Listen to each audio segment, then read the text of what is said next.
자, 2023 수능 특강 독서 오늘은 과학기술 6번 물리화학 분야입니다. 내신 시험 대비해서 간단하게 요약 정리만 하는 방향으로 갈게요. 일단 문단은 편의상 5문단으로 해놨고 그 다음에 문제 먼저 확인해 볼까? 윗글에 대한 설명을 가장 적절한 거. 이런 문제가 나면 어떻게 하라 그랬었다? 일단 쑥 눈에 들어오는 것들이 있어. 뭐 이상기체라는 게 들어오겠지? 이상기체, 그 다음 뭐 실제기체, 그 다음 무슨 상태 방정식, 그 다음 무슨 연력학적 변수, 뭐 이런 것들이 나오나 봐. 그 다음에 무슨 뭐 대응 상태 원리 이런 것들을 그냥 한번 본문이 나올 때 이런 용어들이 나면 한번 유심히 볼 필요가 있겠고, 다음에 윗글을 통해 알 수 있는 내용으로 적절하지 않은 것은 뭐 임계 온도, 뭐 기체 상수, 반데르발스 상태 방정식. 상태 방정식은 아까 1번 문제에서도 있었죠. 그 다음에 뭐 임계 온도, 또 임계 온도라는 게 나왔었네. 그 다음에 3번 자 탐구한 내용으로 가장 적절한 것은 이런 거 볼 때는 이제 가로축과 세로축의 어떤 상관관계를 보자 그랬었죠. 압력과 압축 인자 사이의 관계성인가 봐. 이상기체가 뭔지 모르겠지만 일단 나와 있어. 이상기체 있고 여기 실제기체라고 나와 있어요. 이런 용어가 나면 우리 집중해야 되겠고, 그 다음에 4번 윗글을 바탕으로 보기 가부터 라의 적절한 것을 있는 대로 죄다 골라라. 아이쿠야, 뭐 숫자도 나와 있고 그러네. 여기도 뭐 환산온도라는 게 나와 있었고요. 또 계속 나오네. 반데르발스 상태 방정식, 압축 인자, 요딴 용어들이 나왔고, 그 다음에 5번에는 용어 선택 문제인데 이런 것들은 그냥 실시간으로 가는 게 어떨까? 뭐 뜻풀이라고? 뭐야 이거? 사전적 의미를 물어보는 건 아닌가 보지? 자, 이제 1단락부터 갑시다. 과학 지문이에요. 과학 지문은 당연히 뭐 어느 영역과 마찬가지로 일단 항상 개념 중요하겠고, 그 다음에 이제 제일 중요한 게 이제 상관성이겠죠. 뭐 A는 B분의 C다. 그러면 C는 뭐 A 곱하기 B다. 어떤 이런 상관관계에 대해서 물어볼 것이야. 중요한 단락 같은 경우는 뭐 체크해 두시고 뭐 당연히 이제 요약 정리하는 방향으로 갈게요. 자, 1번 과학에서는 각 상황을 설명하는 개별의 이론이나 법칙도 중요하지만 가능한 한 많은 상황에 대해 하나의 이론이나 법칙으로 간단하게 설명을 가능하게 하는 것이 더 큰 가치를 찾는 경우가 많다. 야, 처음부터 문장 겁나 길다. 그 다음에 이런 거 있잖아. 뭐뭐가 아니라 뭐뭐일수록, 뭐뭐일 때, 뭐뭐인 경우, 이런 것들 어떤 연결음이 중요하다 그랬어. 자, 어떤 케바케인데 뭐 이론이나 법칙도 중요하긴 한데 가능한 한 많은 상황에 대해서 하나 이론이나 법칙으로 퉁칠 수 있다. 이게 좋다는 얘기겠지? 자, 물질의 온도, 압력, 부피 등의 연력학적 변수, 아까 연력학적 변수 1번 문제인가 슬쩍 나왔었던 것 같은데 이런 걸 이용해서 개가 시스템이구나. 이걸 기술하는 학문이 열역학에서도 예외가 아니다. 즉, 열역학에서 뭘 이용한다? 물질의 온도나 압력이나 부피 등의 연력학적 변수를 이용해. 그래서 이걸 이용해서 시스템을 서술해. 근데 여기서도 뭐 겁나게 많은 어떤 상황들보다 하나의 상황에 대해서 통치할 수 있게 하는 게 중요하다. 그런 얘기인 것 같아. 자, 연력학적 변수 여기서 뭐다? 결국은 다시 한번 온도, 그 다음에 압력, 그 다음에 뭐 부피 이 정도들. 자, 변수들의 상관관계에서 대응 상태의 원리가 이해에 해당한다. 자, 대응 상태의 원리 어떤 개념이 났어. 난 이게 무슨 말인지 몰라. 자, 대응의 의미는 연력학적 변수를 특정 값으로 환산함을 의미한다. 아, 대응은 환산한다. 오케이. 대응은 환산, 대응은 환산. 키워드 체크해 두자고. 그 다음에 대응 상태의 원리는 다양한 종류의 연력학적 상태를 단순하게 설명할 수 있게 해준다. 자, 이런 원리라고 하는 것은 여러 가지 다양한 종류의 기체의 연력학적 상태, 이런 것들 다 집어넣는다는 얘기겠지. 이거를 단순하게 대응해서, 즉 환산해서 간단한 답을 공식을 준다는 얘기겠지. 자, 연력학이 아무리 모르는 나도 안다. 야, 연력학 제1법칙이 뭐야? 뭐 그거 아니야? 뭐 에너지 보존 법칙인가 해서 이거 우리 했었던 것 같은데, 이게 아니라 뭐 Q 더하기 뭐 W 뭐 이제 이런 식으로 하지 않나? 그래서 뭐 에너지의 변화량은 뭐 열 더하기 뭐 그다음에 뭐 1, 뭐 이런 식으로 배웠던 것 같은데. 자, 다음과 같은 간단한 실험을 해보자. 자, 실린더에 기체를 채우고 피스톤을 누르면, 자, 이제 어떤 그 과정이 나오겠지. 정신을 바짝 차리자고. 누르면 실린더 내부의 부피가 감소하면서 그 다음에 압력이 증가한다. 압력은 증가한다. 자, 반비례다. 그 다음에 실린더 부피를 일정하게 유지한 채 온도를 높이게 되면, 온도를 T라고 해볼까? T로 온도를 높이게 되면 실린더 내부 압력이 증가한다.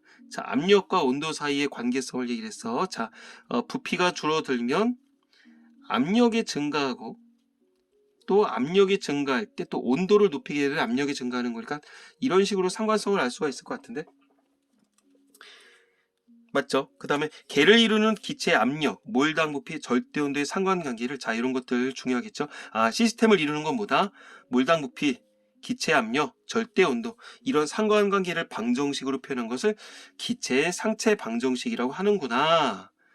자, 이상기체의 경우 소위 이상기체 상태의 방정식인 PV는 RT에 의해 연력학적 상태를 기술할 수 있다. 자, 이상기체 상태의 방정식이래. 뭐가? PVM은 RT를 이상기체 방정식이라고 하는데, 근데 아까 전에 뭐 이상한 용어 나왔었던 것 같은데, 뭐 이상기체가 뭐야? 자, 기체 분자가 자체 부피를 지니고 있지 않으며 부피가 없다고. 그 다음 기체 분자 간의 상호작용이 없는 가상의 기체다. 아, 부피가 없대. 그 다음에 상호작용도 없대. 말 그대로 이상적인 기체인가 봐.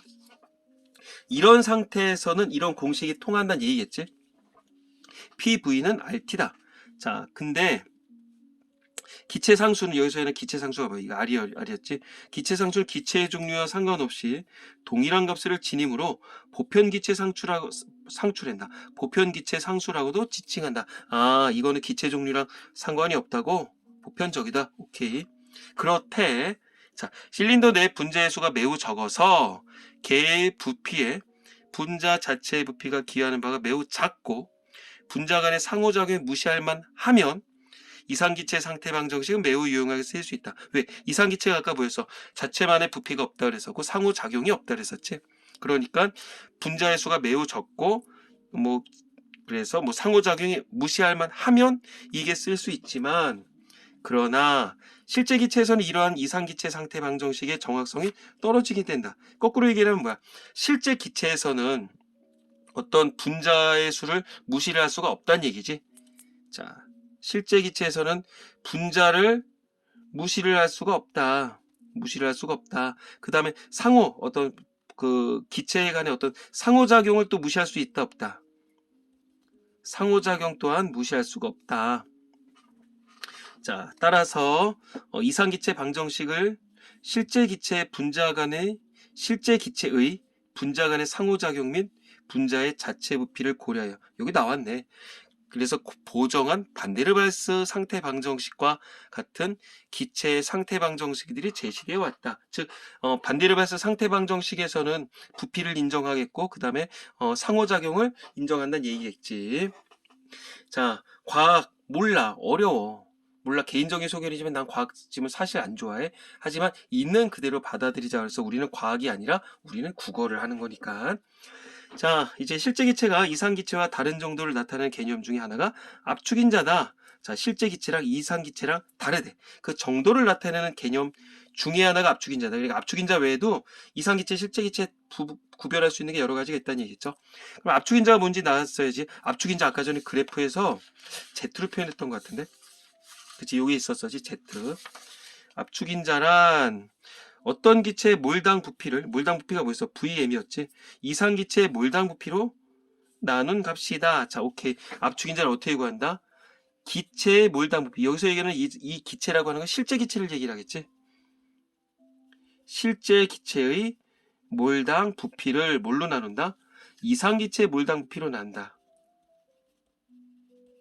이상 기체의 몰당 부피로 나눈 값을 우리가 압축인자라고 한대. 따라서 어떤 기체가 이상 기체에 가까울수록, 이상 기체에 가깝다는 얘기에 자체 부피가 거의 없고 그 다음에 상호작용이 없다는 얘기겠지. 그럴 경우 압축인자는 1에 가까운 값을 갖는다. 그치, 이게 1에 가까우면 똑같다는 얘기 아니야. 그럼 거꾸로 얘기하면 이상 기체의 압축인자는 몇일까? 1이겠죠. 이건 실제 기체를 이상 기체로 바꿔치기 하면 되는 거니까 이상 기체의 압축인자는 당연히 1일 거다. 기체 분자 사이에 상호작용에 의해 발생하는 힘에는 인력과 반발력이 있는데, 인력은 끌어당기는 거, 반발력은 밀어내는 거. 인력이 반발력에 비해서 우세할 경우, 자, 이제 케바케가 나오겠지. 정신 차리자. 인력이 반발력보다 클 때 이상기체 상태 방정식에서 기대되는 몰당 부피보다, 이상기체 상태 방정식에서 기대는 몰당 부피보다 실제 기체의 몰당 부피가 더 작아진다. 그치, 인력은 끌어당기는 거니까 부피가 더 작아지겠지. 이게 부피가 작아지겠지. 그러므로 이 압축인자는 1보다 작은 값을 갖게 된다. 오케이. 자, 이제 중요한 거 나왔다. 그러니까 이렇게 한 상태에서 어떤 작용하는 힘에는 이제 인력과 뭐 반발력 따위가 있는데, 가령 인력이 반발력보다 크게 되면, 자, 말 그대로 어떤 이런 공식은, 즉 압축인자는 어떻게 된다? 압축인자는 1보다 작아지게 된다는 얘기겠지? 맞지? 이게 1보다 작아지는 거니까. 그리고 반발력이 인력보다 우세한 경우에는, 거꾸로 반발력이 인력보다 우세한 경우에는 반발력은 점점 커질 거 아니야. 그럼 부피가 커지겠지. 반발력 우세한 경우에는 그 반대 현상이 일어난다. 즉 반대 현상이 일어난다는 얘기는 압축인자가 거꾸로 1보다 커진다는 얘기겠지. 이러한 상호작용은 개의 온도에 따라서도 양상이 달라진다. 근데 온도가 올라갈수록 반발력이 커지게 된다. 반발력이 커지게 되면 인력보다 반발력이 커지게 되겠지. 그러면 특정 온도 이상에서는 커지게 되고, 특정 온도 이상에서는 압력의 전 영역에서 반발력이 인력보다 우세하게 된다. 어디에서는 반발력이 인력보다 우세하게 된다. 결국 이 상태는 지금 앞에 설명으로 봤었을 때 이 상태는 온도가 올라갔다도 볼 수가 있는 거네. 자, 이때 어떤 특정 온도를 보일 온도라고 하는구나. 자, 보일 온도는 뭐다? 어떤 특정 온도 이상, 특정 온도가 뭐 기체마다 다르겠지. 이거 이상에서는 무조건 반발력이 인력보다 크대. 이걸 우리가 보일 온도라고 한대. 압축인자의 유용성은 복잡한 기체 상태의 실제 기체 상태 방정식을 이용하지 않고도 어떤 물질의 압축인자만 알고 있으면 물질의 부피를 바로 알 수 있다는데, 이때 그렇대. 자, 받아들이자 그랬어. 제일 중요한 건 이걸 분명히 우리가 출제 요소로 울고 먹을 거야. 자, 압축인자는 뭐다? 이상기체분의 실제기체, 뭐 몰당 부피, 그걸 이제 분수를 나타낸 거고, 인력이 반발력보다 크다. 그러면 좀 줄어들이다는 얘기지. 그러면 결국 요거는 부피가 작아지겠지. 그러니까 이거분의 이거는 말 그대로 1보다 작겠지. 거꾸로 반발력이 인력보다 크다. 그러면 이게 더 늘어나겠지. 그럼 1분의 훨씬 크니까 말 그대로 이 값은 압력인자는 1보다 커지겠지. 이걸 이제 읽어 먹을 거야. 4분단 일정한 온도에서 기체의 압력과 몰당 부피의 값은 서로 하나의 값이 커지면 다른 하나 감소하는 관계를 갖는다. 뭐야, 반비례잖아. 이거 아까 나왔잖아. 여기 나왔었네. 맨 앞에 여기서 썼던 거 아니야 이거? 이거 갖고 얘기를 한 것 같은데. 자, 이거 왜 얘기할까 모르겠어. 근데 실제 기체의 경우 특정 온도 아래에서는 특정 온도 이건 또 아래네. 이러한 반비례 관계가 성립하지 않는다고. 어떤 온도 이상에서만 이 반비례 관계가 성립하나 봐. 가령 이산화탄소 기체를 실린더에 채운 후 실린더 내부의 부피를 줄여가는 경우를 그림을 보며 생각을 해보자. 그림. 오케이. 자, 그래프 나왔다. 자, 그래프가 나왔으면 어떻게 된다? 말 그대로 가로축과 세로축의 관계성을 잘 봐야지. 그렇죠? 부피와 압력 간의 관계. 부피와 압력 반비례라며. 맞네. 반비례 그래프네. 근데 이게 어떤 특정 온도 아래에서는 안 된다는 거 아니야? 자, 이때 부피와 압력의 관계를 살펴보면 특정 온도 이상에서는 압력과 부피 사이는 위의 반비례 관계가 성립한다. 하지만 특정 온도 아래에서는 내부의 기체 부피가 줄어가면 압력이 커지다가 더 이상 커지지 않고 일정하게 유지되는 구간이 나타난 다음에 다시 압력이 급격하게 증가하는 현상을 관찰할 수 있다. 어떤 특정 온도 아래에서는 부피를 줄여가면 압력이 그냥 늘어나는 게 아니라 커지다가 더 이상 커지지 않는데, 그래도 일정하게 유지가 된대. 그리고 압력이 급격하게 증가한대. 이때 압력이 일정하게 유지되는 구간에서는 기체가 계속하여 액화하기 때문에 압력이 더 이상 커지지 않고 같은 압력을 유지하게 된대. 자, 이 그래프를 보면서 얘기해 볼까? 자, 지금 온도가 여러 가지가 있는 것 같아. 지금 보니까 그래프가 하나, 둘, 셋, 넷, 5개가 있는데 각각 이제 온도겠지. 365도인 요 그래프 같은데 이거는 고스란히 이렇게 반비례고, 334 같은 경우도 고스란히 반비례인데 보니까 304를 가볼게. 부피가 줄어들면 쭉 압력이 올라가다가 여기에서 잠깐 스톱을 하죠. 그리고 그 다음에 갑작스럽게 급격하게 증가를 했네. 그 274 같은 경우도 이렇게 부피가 줄어들면 이렇게 압력이 증가하다가 이만큼 유지가 되다가 급격하게 증가했네. 마찬가지로 258도 마찬가지고. 아, 그럼 이 논리랑 연결지을 수 있겠구나. 특정 온도 아래에서는 반비례 관계가 성립이 안 되는구나. 여기서 잠깐 주춤하는 시간이 있네. 그랬구나. 자, 그러면 여기서 아까 전에 뭐랬어? 일정하게 유지되는 구간에서는 기체가 계속해 액화된다. 그래, 결국 뭐겠어? 여기 있잖아. 요거 해볼까? 여기에서는 뭐가 일어난다는 얘기야? 액화가 일어난다는 얘기겠죠? 자, 그리고 개 모든 기체가 액화된 후에는 부피를 줄여감에 따라 다시 압력이 급격하게 증가하게 된다. 그러니까 여기서는 액화가 끝나는 거지. 여기서 액화 시작, 여기서 액화 끝. 액화 시작, 액화 끝. 액화 시작, 액화 끝. 그 얘기겠지. 자, 다음에 이러한 액화 현상이 처음 일어나는 온도를 임계 온도라고 하는구나. 오케이. 임계 온도래. 아까 어디 문제에서 본 것 같아. 자, 그러니까 액화가 시작되는 거. 요게. 요때 온도를 우리가 이제 액화 온도라고 임계 온도라고 한대. 그림에서 볼 수 있던 임계 온도에서 변곡점이 나타난다. 곡선이 변화되는 기점이겠지. 이때 변곡점에 해당하는 몰당 부피를 임계 몰당 부피. 오케이. 변곡점일 때 요게 임계 몰당 부피. 변곡점에다 여기가 결국 임계 압력이 되는 거겠지. 이런 거 개념이니까 박스 쳐놓을까? 이렇게. 이러한 임계 온도를 기체마다 고유한 값을 갖는다. 그러니까 결국 우리는 지금 아까 전에 이산화탄소 관련해서만 얘기했지만 다른 기체 같은 경우는 요 숫자도 다를 뿐더러 요 그래프 모양 자체가 달라지겠지. 자, 어떤 게 몰당 부피, 압력, 온도를 각각 임계 몰당 부피, 임계 압력, 임계 온도로 나눈 값을 환산 몰당 부피, 환산 압력, 환산 온도로 한다. 복잡하겠네. 그러니까 다시 이제 지금 부피 압력 온도, 그 다음에 부피 압력 온도니까 이게 지금 공식 세 가지를 퉁쳐서 한 문장으로 쓴 것 같아. 자, 어떤 게 몰당 부피, 이거 앞에 압력 온도 다 지우고 가볼게. 어떤 개의 몰당 부피는 뭐랬어? VM이라 했었지. 이거를 각각 임계 몰당 부피로 나눈 값, 그치? 임계 몰당 부피로 나눈 값을 환산 몰당 부피라고 한다는 거지. 이걸 결국 뭐라 그런다? 환산 몰당 부피라고 한다는 얘기겠지. 아까 전에 환산은 뭐라 했었다? 환산은 대응이라고 아까 전에 얘기했었어. 환산은 대응이라고.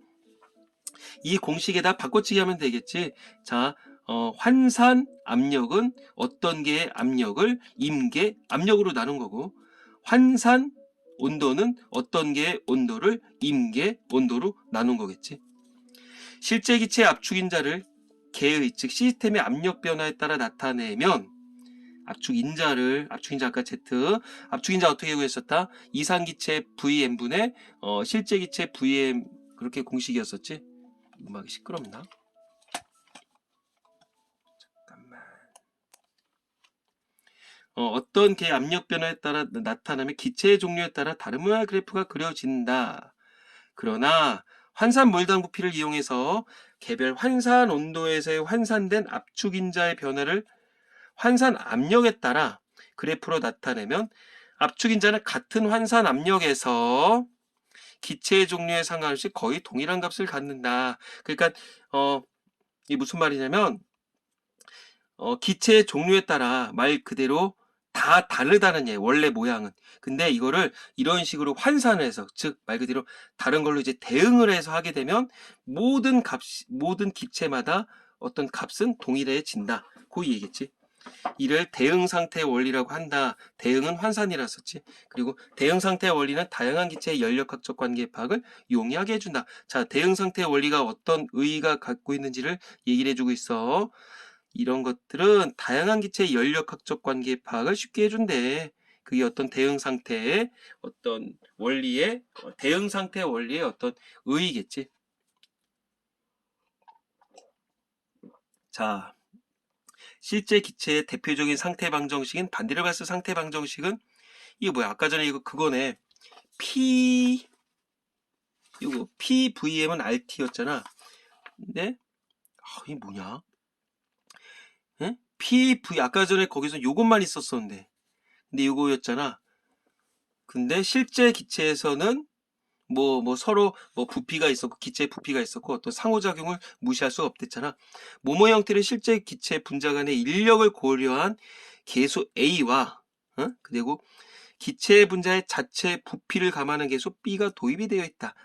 인력이라는 얘기는 아까 이 상호작용을 얘기를 했던 거지. 그 다음에 요거는 B는 뭐다? 어떤 그 자체 부피 자체를 무시하면 안 된다 그랬으니까 그거를 도입한 계수 B가 들어있다.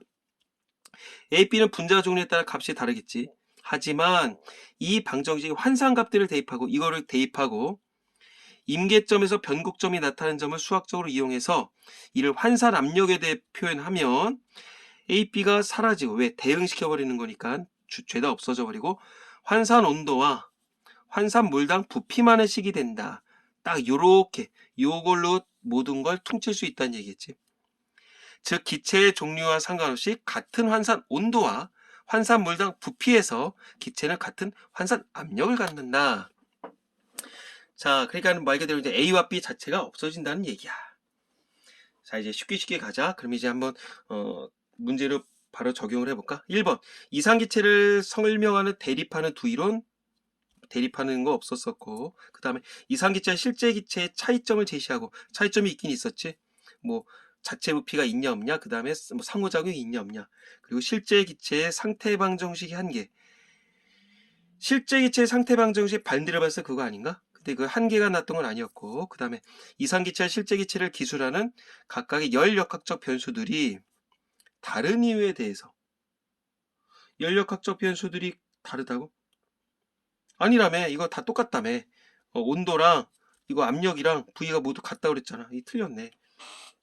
그 다음에 실제 기체의 열역학적 상태를 하나의 원리로 설명할 수 있는 대응상태 원리 실제 기체의 열역학적 상태를 이게 뭐야 대응상태 원리 했잖아. 대응상태 개념에 대해서 얘기를 하는 거니까 이거 맞네. 열역학적 상태를 하나의 원리로 설명할 수 있다. 그래서 무슨 뭐 반디르바스서부터 해서 계속적으로 그런 얘기가 나왔던 거지. 4번 맞네. 그 다음에 5번 실제 기체와 이상 기체의 동질성을 강조한다. 동질성 강조한 거 그런 거 없었었죠. 그 다음에 대응상태 원리를 실제 기체에서 적용할 수 있다. 뭐 뒤는 모르겠지만 일단 뭐 동질성을 강조했었던 건 없었어. 그래서 1번 문제는 뭐 어렵지 않게 볼 수가 있었겠고요. 자, 그러면 다음에 이제 2번 문제로 가볼까? 윗글을 통해 알 수 있는 내용으로 적절하지 않은 것은 책에 아까 전에 일단 가자. 특정 기체의 임계 온도는 특정 기체의 고유 성질이다. 뭐야, 좀 전에 여기 났었던 거 아니야? 이거 3문단에 났던 거겠죠? 임계온은 특정 기체의 고유 성질이다. 임계 온도는 모두 다르다 그랬었고 여기 나왔었어. 여기. 그 다음에 기체의 상수는 기체의 종류와 상관없이 같은 값을 가진다. 그쵸? 그래서 아까 보편 기체 상수라고 나왔었지. 그 다음에 반디르바스 상태 방정식은 이상기체 방정식을 보정하여 만들어졌다. 왜? 상호작용을 인정한다 그랬으니까 이 문단에 놨고 그 다음에 임기온도 이상에서 온도가 일정할 때 기체의 부피와 압력은 반비례 관계이다. 임계온도 이상에서 그치. 그게 여기 나왔었던 거지. 특정 온도 이상에서 이게 반비례 관계다. 근데 특정 온도 아래에서는 이 관계가 안 된다고 하면서 무슨 뭐 임계 온도, 변곡점 막 그런 얘기 났지. 그러니까 임계 온도 이상에서는 이게 유용하다 맞겠고 3문단에 놨던 거겠고.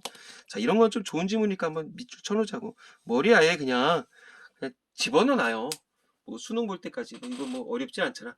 문신새기듯이 새겨놔. 그 다음 5번 기체 분자 자체의 부피가 개의 부피에 기여하는 정도가 클수록 이상기체에 가깝다. 아니죠. 기체 분자 자체의 부피가 거의 없어야 된다며. 뭔 소리야. 작아야 되겠지. 5번 틀렸고 뭐 어렵지 않네. 그 다음에 3번 문제 가볼까. 자, 그래프 실제 기체 A와 B가 있고 이상기체의 압력에 따른 압축인자래. 압축인자는 실제 기체 실제 VM분의 아니야 이상 VM분의 실제 기체 VM 아까 요거 있었었어. 한번 가볼까? 1번 실제 기체 A, B 이상기체 압축인자가 만나는 점에 압축인자의 값은 0이다. 만난 다음에 이거 만나고 요거 만나는 거 여기를 얘기를 하네. 그러면 압축인자의 값이 0이라고? 아니지. 이거 이상기체 압축인자는 뭐였어? 이상기체분의 이상기체니까 이건 1이었겠지. 요게 0이겠지. 당연히 이거 틀렸고. 실제기체 B의 경우 P1보다 더 큰 압력에서 기체 분자 간의 인력이 반발력보다 우세하다. 요 P1보다 더 큰 압력. 요쪽으로 가면 여기겠지, 여기. 여기에서 기체 분자 간의 인력이 반발력보다 우세하다. 이건 어떻게 할 수 있어? 이 압축인자의 값을 보고 할 수 있겠지? 압축인자의 값이 1보다 크려면 어떻게 해야 되는 거야? 반발력이 인력보다 커야 되겠지? 결국은 여기 같은 경우는 뭐가 큰 거야? 여기 같은 경우는 인력보다 반발력이 크다고 볼 수 있겠지? 왜? 그게 압축인자 1보다 큰 거니까. 그러면 이거 어? 인력이 반발력보다 크다 그랬구나. 그치? 반발력이 더 크지. 야, 이거 이렇게 했냐? 이 틀렸지? 인력보다 반발력이 큰 거지. 틀렸고. 그 다음에 그래프의 개형을 봤을 때 실제 기체 A의 보일 온도가 실제 기체 B의 보일 온도보다 낮다. 이 뭐 개소리야. 자, 보일 온도가 아까 전에 뭐였어? 보일 온도는 어떤 특정 온도 이상에서 어떤 전 영역에서 반발력 인력보다 우세하게 된 거였지. 이거 보일 온도는 뭐가보다 크다? 반발력 인력보다 크댔어. 인력보다 반발력이 크댔어. 그럼 인력보다 반발력이 크면 결국 1보다 커야 된다는 얘기지, 압축인자가. 그러면 먼저 이 A부터 가자. A부터 가면 일단 A는 지금 이 압축인자가 1 이상이잖아. 압축인자가 1 이상이라는 얘기는 이거는 죄다 인력보다 반발력이 큰 거지. 인력보다 반발력이 큰 상태고, 그러면 이렇게 되려면 말 그대로 특정 온도 이상에서 이렇게 됐다는 얘기 아니야. 그러니까 이미 이거는 요 그래프는 이 보일 온도를 넘어섰다는 얘기네. 근데 이게 지금 상온이라고 썼단 말이야. 그러니까 결국 A 그래프 같은 경우는 상온이 현재 이 실험을 하고 있는 이 전제 조건이었던 이 상온이 뭐보다 높다는 얘기야? 보일 온도보다 높다는 얘기네. 맞죠? 왜냐하면 보일 온도는 말 그대로 반발력이 인력보다 큰 데를 위치했거든. 그럼 지금 이 상태는 지금 보일 온도가 형성이 된 상태잖아. 보일 온도 이상에서 말 그대로 요 그래프가 형성이 되는 거니까 이거는 지금 상온이라서 결국 상온이 보일 온도보다 높다. 이렇게 볼 수가 있겠지. 그러니까 B는 가볼까? B는 여기서만 그랬단 말이야. 그러니까 여기서만 말 그대로 지금 그 인력보다 반발력이 크게 된 거니까 결국은 거꾸로 얘기를 하자면 이 B 그래프 같은 경우는 아직 보일 온도에 달성하지 못했다는 얘기지. 그러면 지금 상온이었어. 근데 보일 온도보다 안 됐어. 그러면 결국 상온이 보일 온도보다 낮다는 얘기네. 요거 같은 경우는 상온이 B 그래프의 보일 온도보다 낮다는 얘기죠. 그러면 이 말이 맞나? 잠깐만. 기체 A의 보일 온도가 B의 보일 온도보다 낮다. 맞지? 응. 그럼 이거 하나로 해놓으면은 A의 보일 온도보다 상온이 높고 상온보다 B의 보일 온도가 높다는 얘기죠. 맞지? 그러니까 A 보일 온도 상온, 그 다음 B의 보일 온도 이 얘기지? 그러면 맞네. 3번 맞았네. 그 다음 4번 가볼까? 상온보다 더 높은 온도에서 그래프를 도시하면 뭐 도시가 뭐야? 뭐 CT는 아닐 거 아니야. 이상기체의 Z값은 현재 그래프의 값보다 커진다. 상온보다 더 높은 온도에서 그래프를 그린다? 그러면 이상기체 Z값은 응? 아니지. 이거는 커질 수가 없지. 어디에서든 1이라며. 이게 뭔 소리야. 어디든 빼박 1. 빼박 1. 그리고 압력이 0에 수렴할 때 0에 수렴한다는 얘기는 여기로 간다는 얘기네. 실제 기체 B와 달리 실제 기체 A는 이상기체의 성질에서 더 벗어나게 된다? 아니잖아. 0으로 가게 되면 죄다 요 길로 모이는 거 아니야? 뭐 개소리야 이런 거. 다 가까워지는 거겠죠. 그 다음에 이것도 아니고 둘 다 1에 가까워진다. 그러니까 3번에 3번 맞죠? 이렇게 계산하면 될 것 같고요. 그 다음에 마지막 문제. 문제가 또 남았어? 자, 그럼 이제 먼저 좀 잠깐 쉬어가는 타임으로 이제 용어부터 가볼까? 뜻풀이. A가 뭐였었니? 아까 전에 여기서 기술, 테크놀로지는 아닐 거 아니야. 대상이나 과정의 내용과 특징이 있는 그대로 열거하거나 기록하여 서술. 그러니까 기술 맞네? 그 다음에 어떤 단위나 척도로 된 것이 B가 뭔데? 환산. 된 것을 다른 단위나 척도로 고쳐서 헤아린다. 환산한다. 말 바꿔치기 해봤더니 맞네요. 그 다음에 C번. 양상. 사물이나 현상의 모양이나 상태에서 양상 맞네. 그 다음에 D가 뭐냐? 아까 다음 페이지에서 봤던 것 같은데. 여기 딱, 자, 고유하다. 자, 고유하다를 기체마다 고유한 값을 갖는다. 뭐 오리지널 하나만 갖는다는 거 아니야? 근데 어떤 사실을 널리 알려서 깨우쳐준다? 여기서의 뜻은 아니네. 사실 고유하다란 단어가 어떤 사실을 널리 알려서 깨우쳐준다고 있어. 근데 이것을 지금 한자로 나타내는 게 아니기 때문에 이 문맥상의 의미는 아니지. 이거는 사실 그거야. 어떤 그 공직자들이 알려주는 거. 뭐 어떤 국민들에게 알려주는 그 단계를 우리가 고유한다라고 얘기를 해요. 근데 한자가 겁나 다르죠. 그 다음에 어렵지 않냐고 매우 쉽다. 이건 뭐 용이하다 맞겠지. 빼박 4번이겠죠.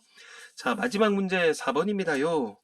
자, 윗글을 바탕으로 보기의 가와 그 다음에 나라에서 적절한 것을 있는 대로 골라봐라. 아이쿠야, 선생님이 얘기를 합니다. 분자는 상호작용이 다른 어떤 기체 A와 B가 있습니다. 3번 문제처럼 이렇게 두 가지가 있나봐. 임계 온도가 각각 200과 400이다. 자, 나는 이런 거 안 돼. 그러니까 먼저 적고 갈 거야. 자, 임계 온도. 임계 온도가 A는 200K고 B는 400K래. 그렇대. 이거 어떻게 알아? 그 다음에 두 기체 A와 B의 온도를 400에서 120k로 올려가면서 압력을 측정한다. 온도를 400에서 120, 1200으로 올려가면서 압력을 측정한다. 연력학적 성질이 어떠하냐? 뭐 그렇대. 일단 임계 온도가 이제 200과 400이었어. 자, 가볼까? A의 400K에서 환산 온도는 B의 1200에서의 환산 온도보다 작을 것이다. 가만히 있자. 환산 온도 아까 전에 어떻게 환산 온도 구하는 거 있었잖아. 요거. 환산 온도는 임계 온도분의 어떤 개의 온도. 자, 그럼 임계 온도가 지금 뭐였었다? 200이었었잖아. 그럼 이거네. 200K분의 어떤 개의 온도. 이거는 어떤 개의 온도가 뭐야? 지금 400이지, 400. 오케이. 400이니까 이건 2가 되겠고, 그 다음에 B의 1200에서, B의 임계 온도는 무엇이었다? 300이었죠? 아니, 400이었지. 400K고, 그 다음에 이건 1200이잖아. 1200K래. 이건 3이네. 그러면 환산 온도보다 작다. A의 거시기가 B의 거시기보다 작다. 이건 맞았네. 그 다음 나아가볼까? 400K와 200K 사이에서, 이 사이에서 몰당 부피에 따른 압력을 그리면 A와 B 모두 압력이 변곡점을 갖는, 자, 변곡점을 갖는다. 변곡점을 가지려면 아까 전에 그 전제 조건이 있었어야 되겠지? 어떤 특정 온도 아래에서, 뭐 반비례 감각이 형성이 안 되고 뭐 액화가 되고 뭐 이런 것들 나왔었잖아. 그럼 이걸 여기서 지금 써먹는 것 같은데? 자, 400과 120 사이에서 몰당 부피에 따른 압력을 그리면 A와 B 모두 변곡점을 갖는 곡선이 그려진다. 안 되지. 왜냐하면 임계온도 이하여야 된다는 거 아니야. 그쵸? 임계온도 이하가 돼야 되는 건데 A는 지금 임계온도 자체가 200이잖아. 근데 이거는 200보다 훨씬 크잖아. 그래 A에서는 일어날 수가 없는 거네. 자, 변곡점. 요거 결국 어떤 임계온도 이하에서만 일어나야 되는 건데 말 그대로 A는 말 그대로 임계온도가 몇이다? 200이다. 근데 이거는 400부터 1200이라면 200보다 훨씬 높죠. 그러니까 A는 안 되겠네. 그리고 B는 400부터 딱 떨어지는 거니까 거기는 될 수가 있겠네. 그러니까 나는 틀린 거죠. 틀렸고, 그 다음에 3번 환산된 압축인자의 변화를 압력에 따라 그래프로 나타내면 A와 B는 거의 동일한 형태일 것이다.